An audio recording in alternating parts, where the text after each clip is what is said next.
bertemu lagi dengan pelajaran geografi. Oke, hari ini kita akan melanjutkan materi yaitu tentang pertumbuhan wilayah. Setelah kemarin kalian belajar tentang pembangunan wilayah, nah sekarang kita belajar tentang pertumbuhan wilayah. Apa sih definisi pertumbuhan wilayah itu? Yaitu laju pertumbuhan ekonomi suatu wilayah dalam kurun waktu tertentu.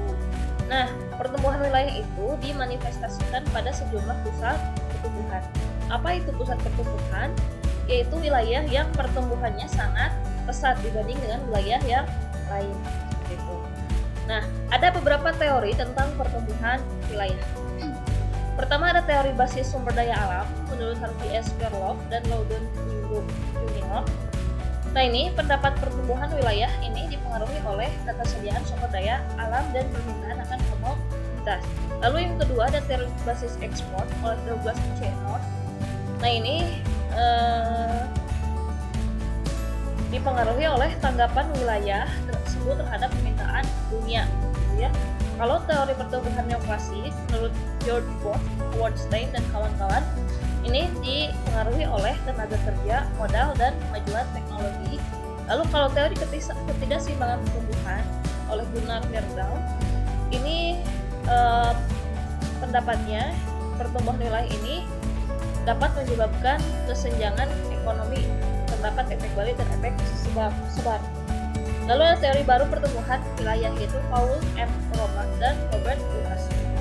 Nah, ini menurutnya pertumbuhan wilayah itu dipengaruhi oleh faktor endogen seperti modal fisik, sumber daya manusia, teknologi, dan inovasi. Jadi kalau yang ini mah berdasarkan faktor dari dalam, gitu ya, seperti itu. Lalu selanjutnya, apa yang mempengaruhi pertumbuhan wilayah?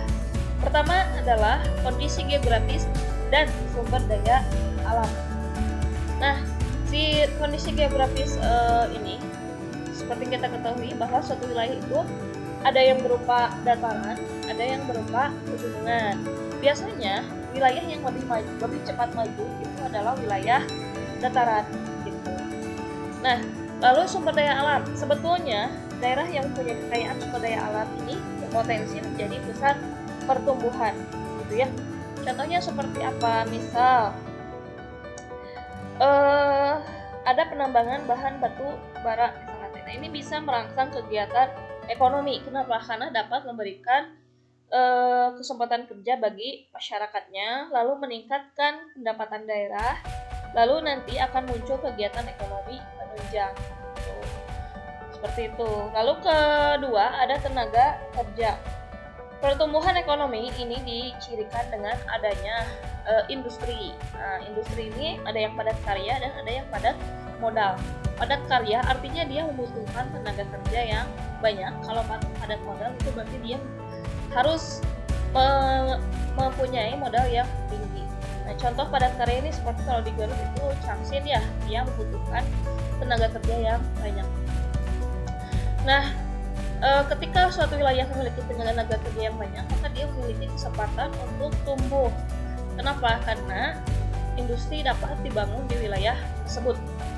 Contohnya seperti Changsin gitu ya. Nah, Garut kan ada industri tuh. Jadi ditunjang oleh tenaga kerja yang banyak di Garut. Lalu yang ketiga ada modal. Nah, seperti dibilang tadi, itu sebuah industri itu ada yang harus padat modal, berarti modal yang tinggi itu memberikan kesempatan wilayah untuk tumbuh lebih pesat. Gitu. Lalu infrastruktur ini sarana-prasarana seperti akses, apakah mudah dijangkau atau tidak, lalu jalan raya itu apakah sudah bagus atau belum, gitu ya. Ini berpengaruh terhadap nantinya interaksi wilayah dengan wilayah yang lain, gitu. Jadi kalau misalnya interaksinya tinggi dengan wilayah lain, maka insya Allah negara wilayah tersebut akan tumbuh. Lalu terakhir adalah teknologi. Contohnya sekarang nih, Jakarta Bandung katanya cuma 20 menit, tadinya 2 jam sampai 3 jam, jadi 30 menit. Nah, ini nanti Jakarta akan merangsang Bandung untuk lebih maju seperti itu. Dengan teknologi mungkin nanti Bandung Garut cuma 30 menit juga, misalkan ada kereta cepat. Gitu. Nanti Garut akan mudah untuk melakukan dengan pertumbuhan wilayah. Seperti itu.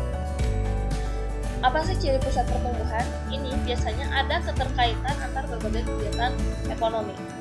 Lalu ada unsur pengganda yang diciptakan oleh sektor yang saling terkait dan saling mendukung. Ada konsentrasi geografis dari berbagai sektor. Dan ada dia mendorong pertumbuhan daerah belakang untuk dapat mengembangkan dirinya. Contoh pusat pertumbuhan di kita daerah mana? Jakarta. Nah, lihat Jakarta ada keterkaitan dengan berbagai kegiatan ekonomi kok. Ada ya.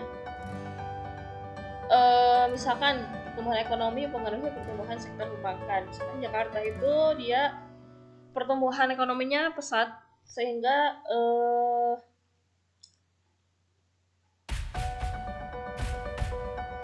pertumbuhan ekonomi pesat, nah terus sehingga daya beli masyarakatnya juga semakin tinggi, dipengaruhi oleh pendapatan per kapitanya juga tinggi gitu ya di sana itu. Jadi daya belinya juga semakin meningkat. Terus nantinya si Jakarta itu juga dia mempengaruhi wilayah-wilayah sekitarnya untuk menjadi maju gitu ya. Contohnya seperti Depok, Tangerang, itu merupakan wilayah yang terpengaruh oleh Jakarta. Apa sih pengaruh pusat pertumbuhan terhadap wilayah lain? Pertama adalah menjadi pusat SDA dan SDM ya, karena namanya juga pusat pertumbuhan, berarti menjadi pusat SDA dan SDM, mengordinasikan sumber daya yang tersebar di sekitarnya, menjadi inti pengembangan sumber daya yang ada di wilayah sekitarnya, meningkatkan pendapatan per kapita, menyediakan berbagai fasilitas ekonomi seperti pabrik, bank, dan pasar, menyediakan lapangan pekerjaan, memungkinkan terjadinya kulturasi dan asimilasi budaya, menyebabkan terjadinya pergeseran nilai-nilai sosial.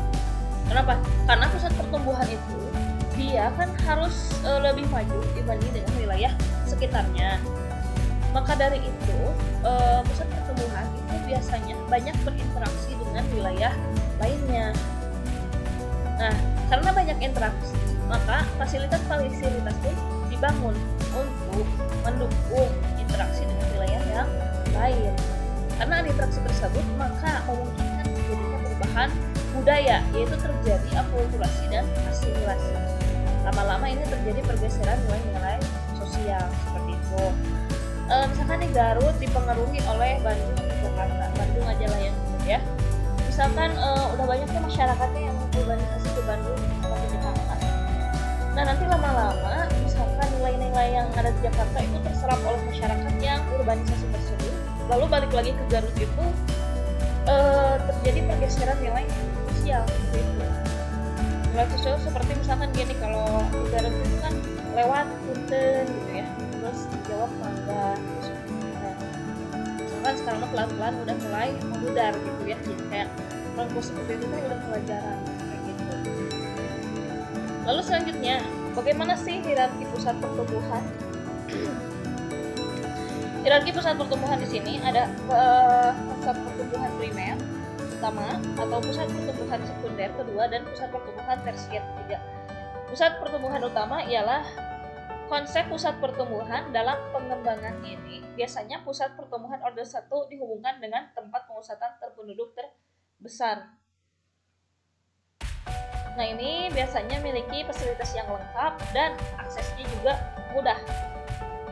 Fasilitasnya bagus, lalu punya daerah yang belakang, maksudnya daerah belakang itu yang mendukungnya itu luas gitu, dan multifungsi dibandingkan dengan pusat lainnya.